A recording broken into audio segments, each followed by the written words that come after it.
Hi, I'm Noah Baerman, and welcome to Beginning Jazz Keyboard. Jazz is a language, and like any language, it requires that you develop a vocabulary and learn how to use it. If you understand what I'm saying now, you've obviously learned at least one language already, and that track record bodes well for your jazz studies. This video will be most useful if used in conjunction with the book by the same title, even though you'll still learn a lot even without the book. To get the most out of the video, you should already be very secure with the information in chapters 1 and 2 of the book. Basic note and rhythm reading, major and minor scales, intervals, and harmony with triads. Being familiar with subsequent information will also help, but you can move forward with the video and judge from there whether you need to go back to the book and review or reinforce. So are you ready to dig into the jazz language yet? Well, let's go.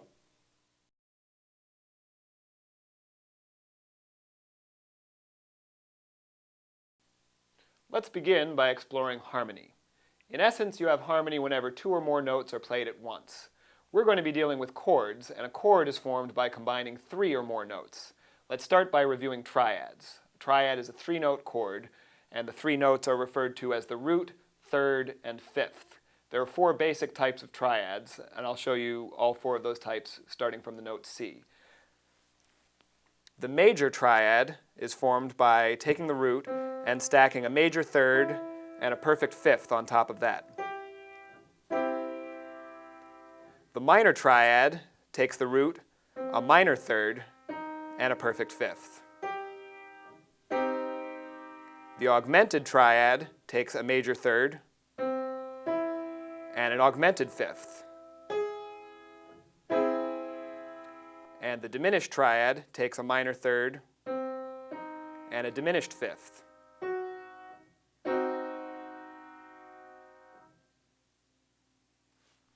In jazz, we most often use four-note chords, usually referred to as seventh chords.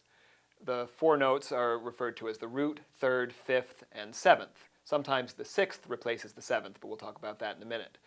There are 7 basic types that we're going to be working with, and I'll show you all 7 of those in C.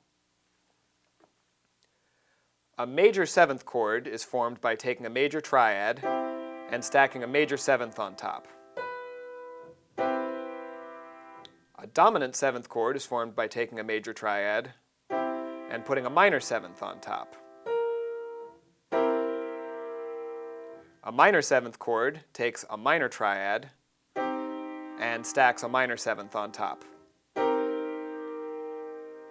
A minor 7 flat 5 chord, or half diminished chord as it's sometimes called, takes a diminished triad and stacks a minor seventh on top. And a diminished seventh chord takes a diminished triad and stacks a diminished seventh, which is the same note as a major sixth, on top of that. Now there are 2 other types of chords where a sixth is used instead of a seventh, and these go in the same basic category. A major sixth chord, sometimes referred to just as a sixth chord, takes a major triad and puts a major sixth on top. This chord is used more or less interchangeably with a major seventh chord. Then there's the minor sixth chord, where you take a minor triad and you put a major sixth on top of that. This is sometimes used interchangeably with the minor seventh chord. Now, there are abbreviations that refer to all of these chord types, and you should learn to use those abbreviations and understand them so that when you find them in a tune, you know what to play. It is also important to play all of these chord types in all 12 keys. Once you know the chords, the focus shifts to using them in chord progressions. In jazz, we refer to chord progressions as changes, because the defining sound is that of the change from each chord to the next chord. Understanding changes begins with understanding diatonic harmony, which is harmony that relates to a particular scale or key. I'll show you the diatonic chords that you would find in the key of C major. Basically, you just use the notes that relate to that key and form triads from them.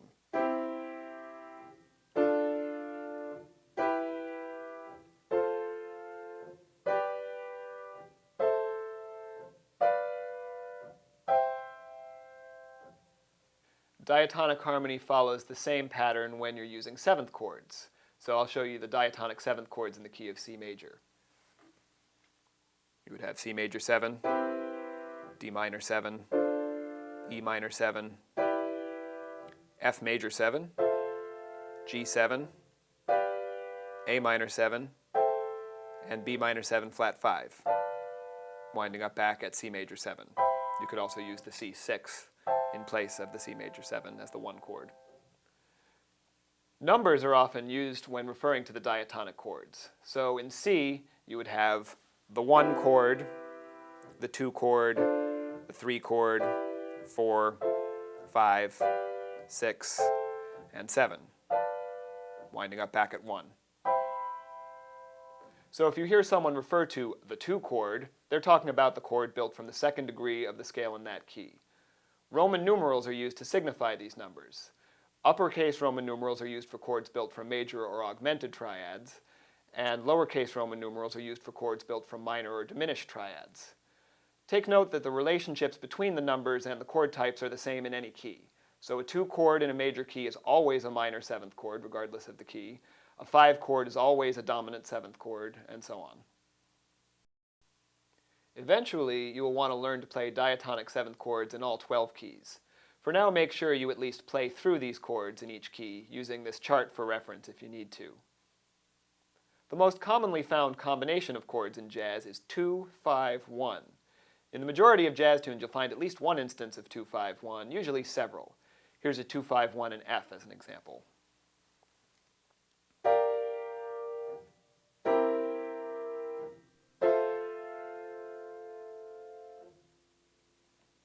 As you work on mastering diatonic harmony, pay special attention to 2-5-1. Also note that diatonic harmony applies to minor keys as well. Take a look at this series of diatonic 7th chords in the key of A minor. You'll notice that it follows the standard practice of using the natural minor scale in some places and the harmonic minor scale in other places, especially for the 5 chord.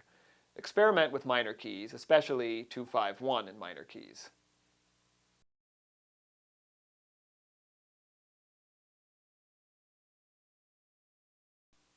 One of the main things that makes jazz jazz is improvisation.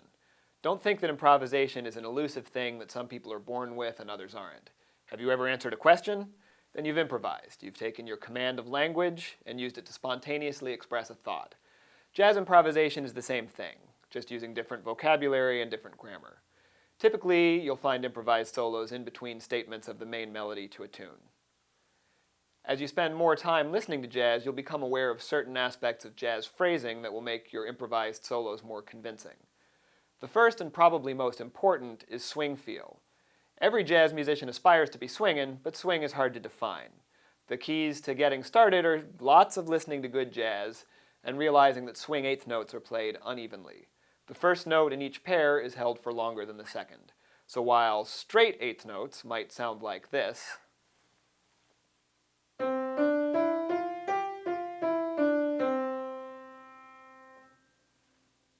swing eighth notes sound more like this.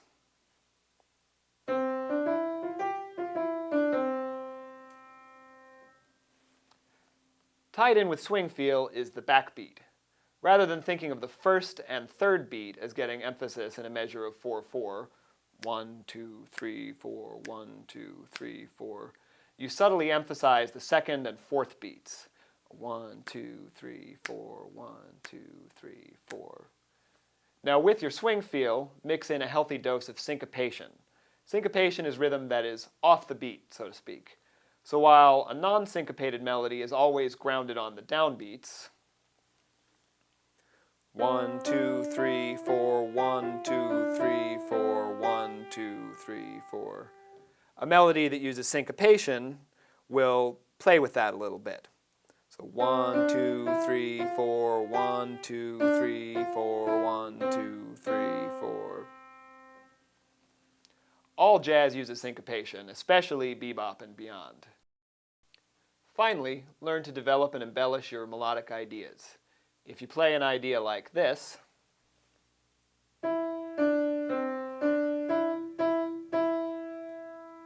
you can omit notes,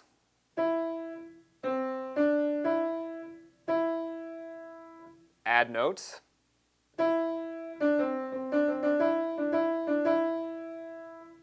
change up the rhythm,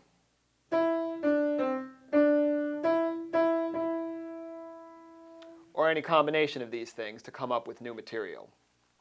Many great soloists like Miles Davis, Sonny Rollins, Dexter Gordon, and Thelonious Monk have been masters of melodic development.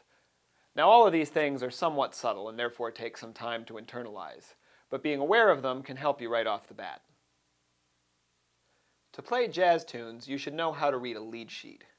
A lead sheet is basically a road map that gives you the main information you need to play a tune. You get the main melody to the tune and chord symbols signifying what the changes are to the tune. When you then go to play a solo, you play the solo over this form and these changes. The example you're looking at is from Jog Around the Block on page 45 of your book. That's enough for now about how to play. Let's talk about the nuts and bolts of what to play. Scales are often used as a source of material when soloing over chord changes that relate to the same key the scale relates to. There are tons of scales out there, but we'll look at a few of the most important ones, and that'll keep you busy for a while. For starters, let's look at the major scale, which you know by now. I'm going to show you how you might solo using the G major scale over the changes to Jog Around the Block, which are also in the key of G.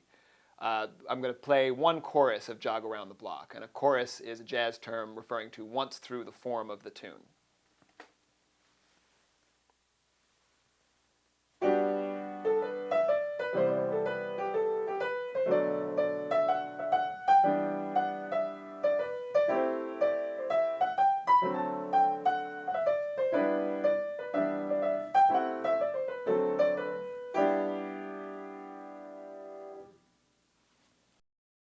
The next scale we're going to look at is the major pentatonic scale. The name pentatonic refers to 5 tones, and the pentatonic scales are 5-note scales. The major pentatonic scale is derived from the major scale by taking the 1st, 2nd, 3rd, 5th, and 6th degree of the scale. You could also think of it as omitting the 4th and 7th degree from the major scale. Now I'm going to play a chorus of Jog Around the Block, this time using the G major pentatonic scale.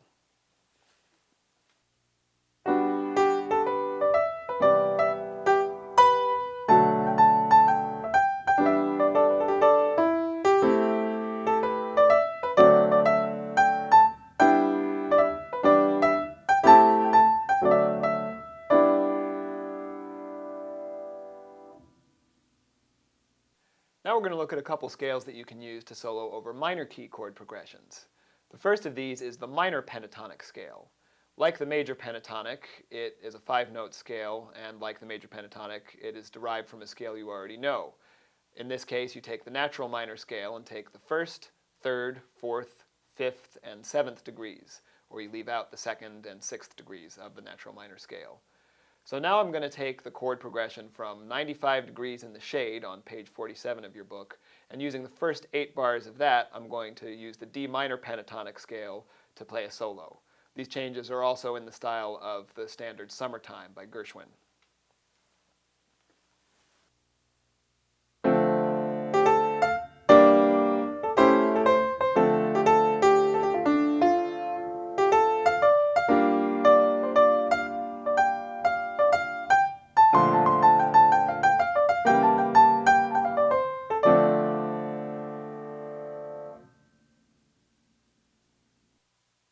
Another scale, the blues scale, is also useful for minor key progressions. It's actually a very widely applicable and widely used scale in jazz, not to mention blues and rock and roll.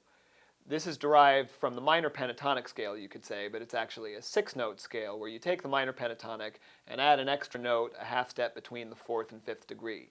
This is the flat 5. So now let me play the same 8-bar fragment of 95 degrees in the shade, this time using the D blues scale.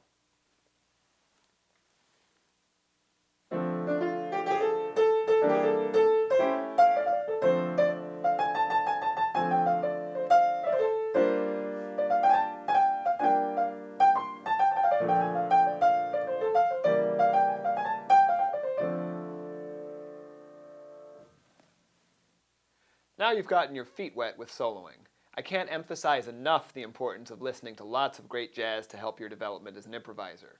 There are many pianists whose soloing styles you'll want to check out.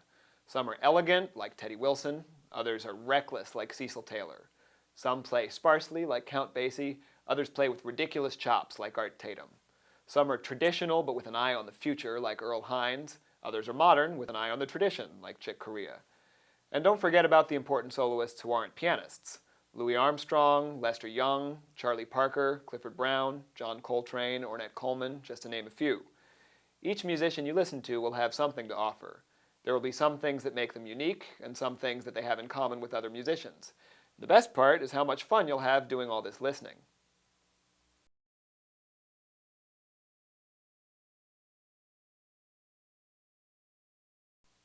Once you know your basic chords, the next step is to work on voicing. Voicing is the act of choosing exactly how to play a chord, and avoicing is the chord that results from this process. You can choose the order in which you'll play the notes, and sometimes even omit a note or double one, which is to say, play the same pitch more than once. To get started with voicings, make sure you're comfortable with chord inversion. Inverting a chord is playing the notes in a different order. So if a C major triad has the notes C, E, and G, you could also invert the chord and play the E on the bottom and the C on top, or the G on the bottom and the E on top.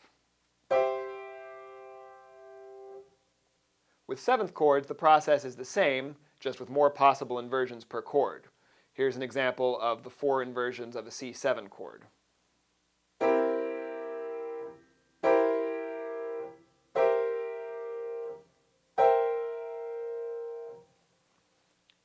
Voice leading is one of the primary reasons to use inversions and one of the main factors in voicing a set of changes. Voice leading is the smooth movement of each note or voice in a chord to a note or voice in the following chord. This comes from the way choirs are voiced. Let me show you an example. Here is a 2, 5, 1, and F with all the chords in root position, that is, with roots on the bottom.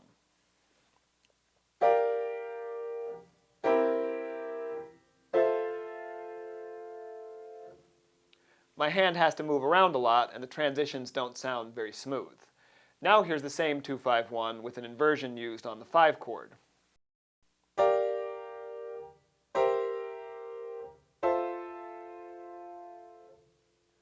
Both the movement and the sound are far smoother, which is good voice leading in action. So here's where we start to increase our flexibility. Instead of playing all 4 notes in the right hand, we can divide the labor and play the root in the left hand and the remaining 3 notes in the right hand. The 3rd, 5th, and 7th in the right hand can be played in any order. In fact, you should be able to play them in any order because then, when you've changed chords in a progression, you can find smooth voice leading from wherever you are to wherever you're going. Here are a few examples of how we can do this on a 2, 5, 1 in F.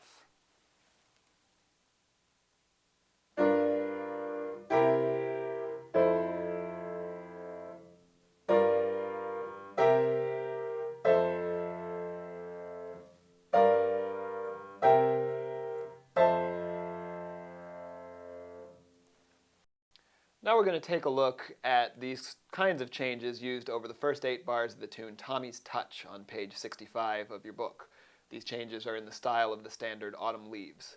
Make note before I start that the roots of the chord can be played as low as you want, but if you're going to play something other than the root, there's a cutoff point where it's too muddy if you play beneath that, and that cutoff point is generally considered to be the D below middle C. So here's Tommy's Touch with these changes for 8 bars.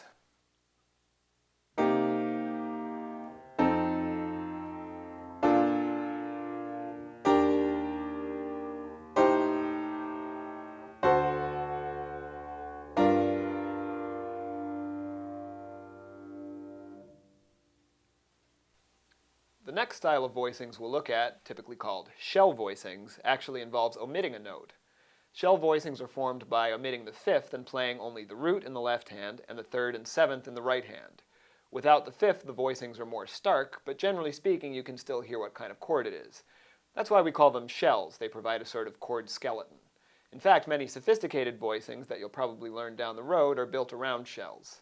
So here's a 2, 5, 1, and F using a shell, then another shell, and then another shell. And here's that same 2, 5, 1 using shells starting in a different place.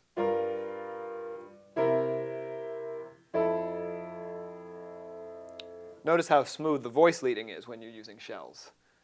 So now I'm going to take Tommy's Touch, the same 8 bars that we already checked out, and I'm going to show you how you can use shells over that.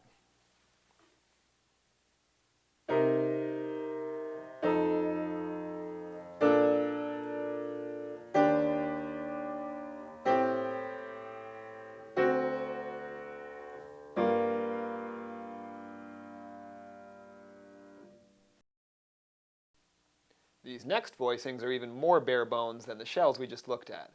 When the bebop era took hold in the 1940s, pianists led by the great Bud Powell used two-note left-hand voicings with either the root and third or root and seventh, typically alternating between the third and the seventh to maintain good voice leading. These voicings provide simple root position chords that leave a lot of room for your right hand to solo. The voicings really just evoke the chords rather than fully defining their sound, and the idea is that the right hand typically will fill in the gaps with its solo lines. So here's a 2-5-1 in F using these bebop-style voicings.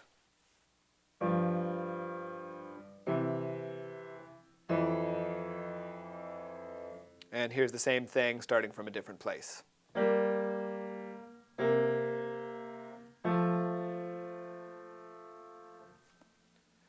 Now I'm going to show you the same 8 bars from Tommy's Touch using this style of bebop left-hand voicing. It'll sound a little stark, but you kind of have to imagine what the right hand would be doing there.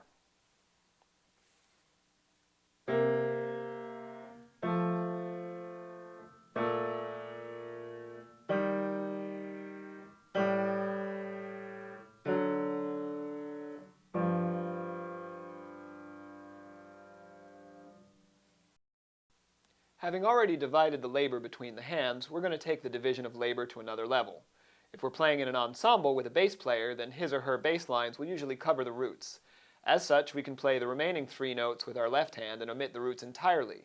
The roots are left to the bassist or to the imagination. This makes things more efficient, and it frees up the right hand to solo, play a melody, or stir your lemonade. So here it is on a 2-5-1 in F, this kind of voicing.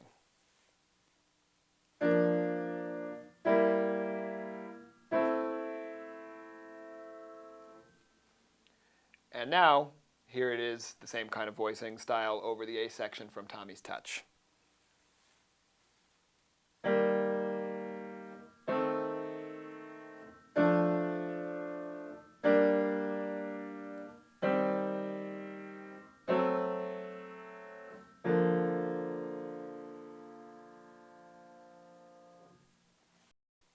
The last voicing type we'll look at is the rootless shell. This is fairly self-explanatory. You'll omit the root and play the third and seventh in your left hand. So here's a 2-5-1 in F with rootless shells.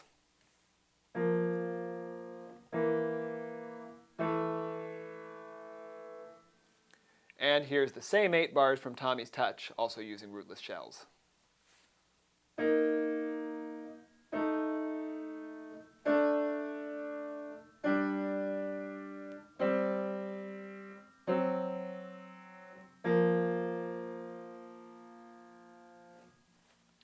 These voicings should keep you busy for a while. There are many more out there, but the main thing is to have the core understanding and flexibility that comes from mastering the basic types that we've just explored.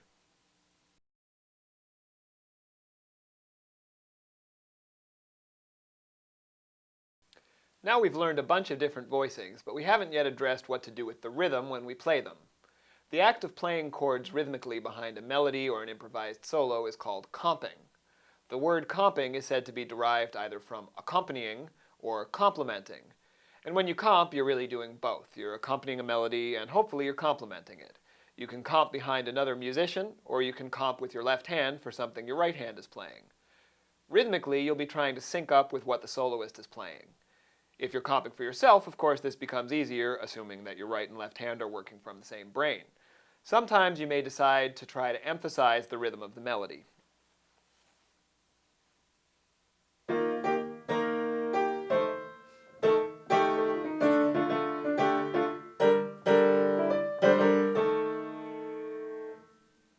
Or you may prefer to fill in the gaps, so to speak, playing where the melody is inactive.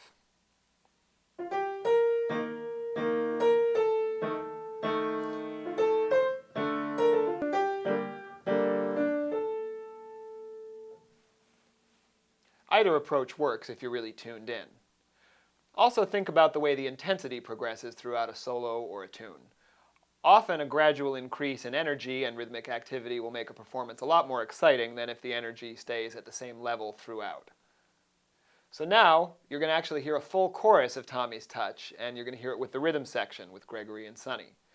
I'm going to show you the voicing types in the box that I'm going to use throughout the tune, and while I comp for myself with my left hand, I'll be soloing using entirely the B-flat major scale with my right hand. 1, 2, 1, 2, 3, 4.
As with soloing, or anything else in jazz, it takes a lot of listening to learn how to comp.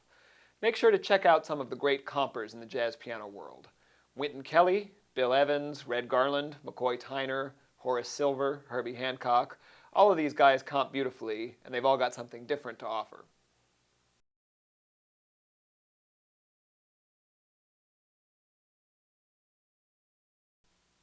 Now we're going to look at a few things that'll bring your soloing up to another level of utility and creativity. Arpeggios are an incredibly useful tool in jazz soloing and have been from the very beginnings of jazz. An arpeggio is simply a broken chord, a chord played one note at a time, rather than all together as a block chord. Using the arpeggio that relates to the chord occurring at a given moment in a tune is a great technique. For one thing, it provides variety from scales. For another thing, scales address the sound of a key center, but not the sound of the individual chords. Arpeggios are essential to hearing the sound of the actual chord changes reflected in the solo, and this is something that jazz musicians call making the changes. Accordingly, it's always good to work on arpeggios over the changes to any new tune you learn. Now, just because you're using arpeggios instead of block chords doesn't mean you're off the hook from voice leading. Listen to these arpeggios over a 2-5-1 in B flat.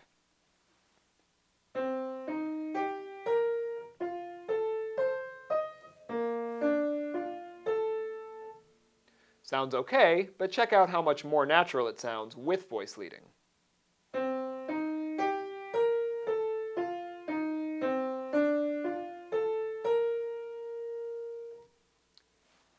Now here's a chorus of arpeggios played over the changes from Señor Ruiz on page 79. These changes are in the style of Kenny Dorham's Blue Bossa, and notice that because it's a Latin feeling, swing eighth notes are not used here.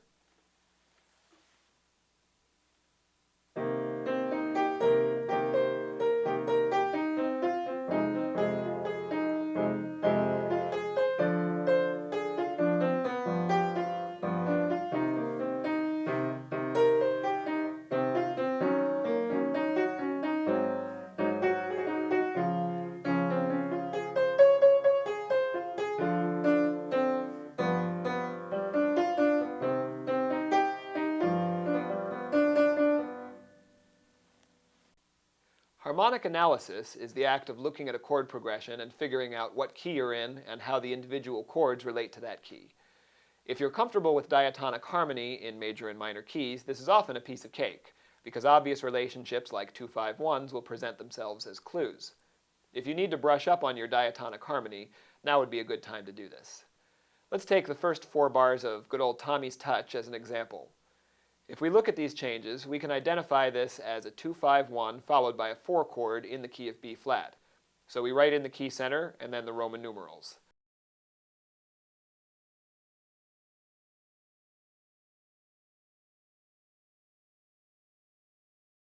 Harmonic analysis helps you narrow down what scales you might use for a solo, and it can help give you a logical context for memorizing changes. Here's a catch though.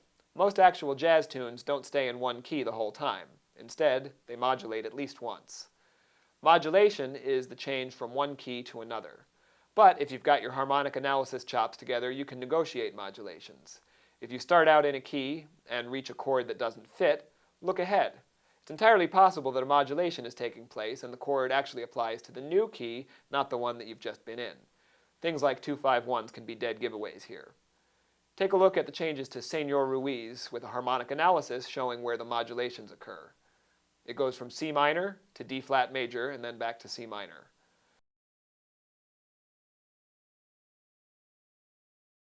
When you're soloing over a tune with modulations, you can choose your scales based on whatever key you're in at a particular moment. When a modulation occurs, you change to another scale more appropriate to the new key. So now I'm going to give you a chorus of soloing over the tune Bright Red from page 75 using the major scales that relate to each of the keys that we're passing through.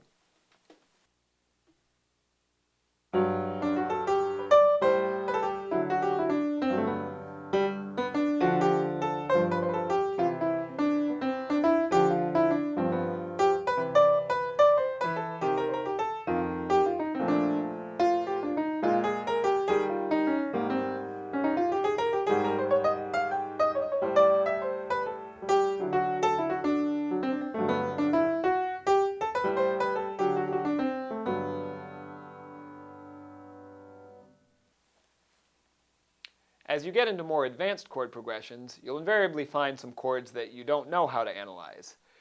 Just know that as your harmonic chops develop, you'll understand more of these changes.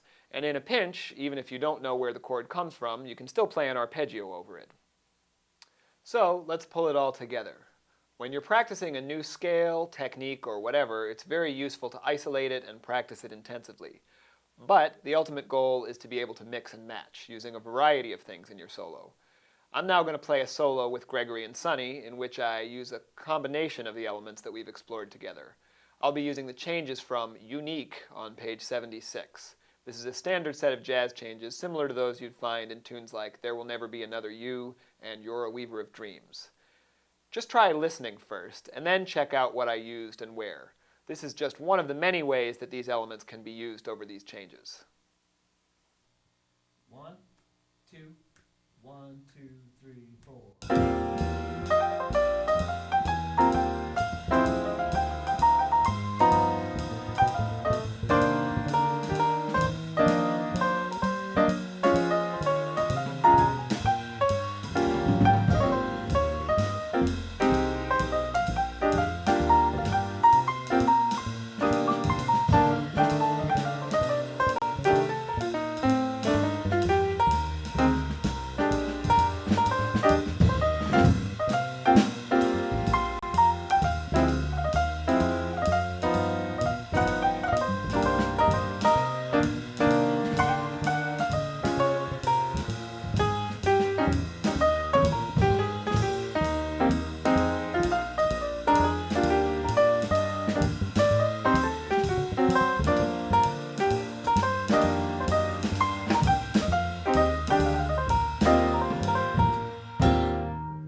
The more you practice your changes, scales, arpeggios, and so on, the more fluent you get and the more intuitive the process of mixing them up becomes. Here's the language analogy again. When you talk, you probably don't stop and think about each word, each verb conjugation, and so on. You have a thought and you express it. You could probably go back and analyze what you said, but when you're speaking, the flow is more natural. That's what you're working towards in your solos. You didn't learn English overnight, and soloing will take a while too, but fluency is within your reach.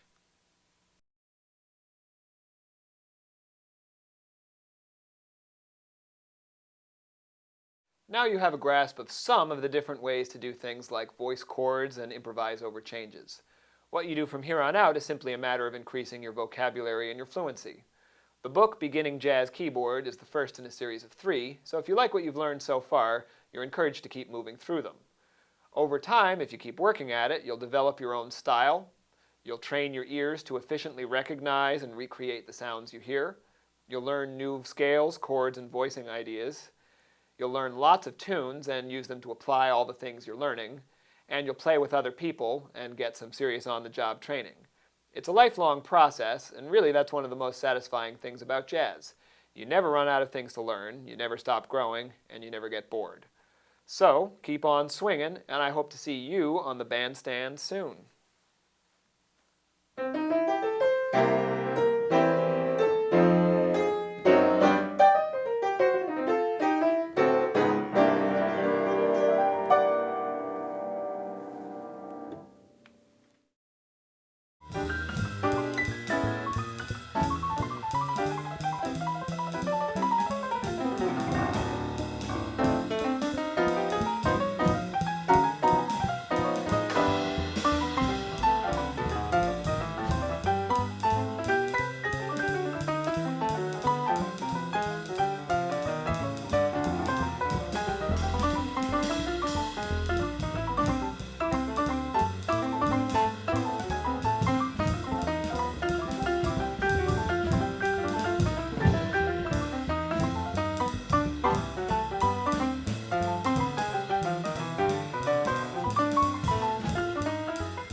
Check out what's happening at the National Guitar Summer Workshop, America's premier music education program. We offer classes for all levels of players from beginner to professional. Whether you enjoy electric blues, rock, fingerstyle, acoustic blues, classical, jazz, or wish to study with a world-renowned artist, we have a class just for you. Musicians of all ages come from around the globe. They are high school and college students, doctors, lawyers, and homemakers.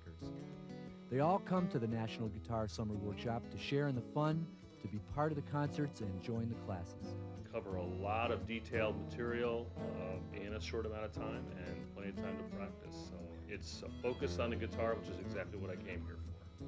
To find out more about the National Guitar Summer Workshop, call toll-free for your free catalog and find out what your summers have been missing.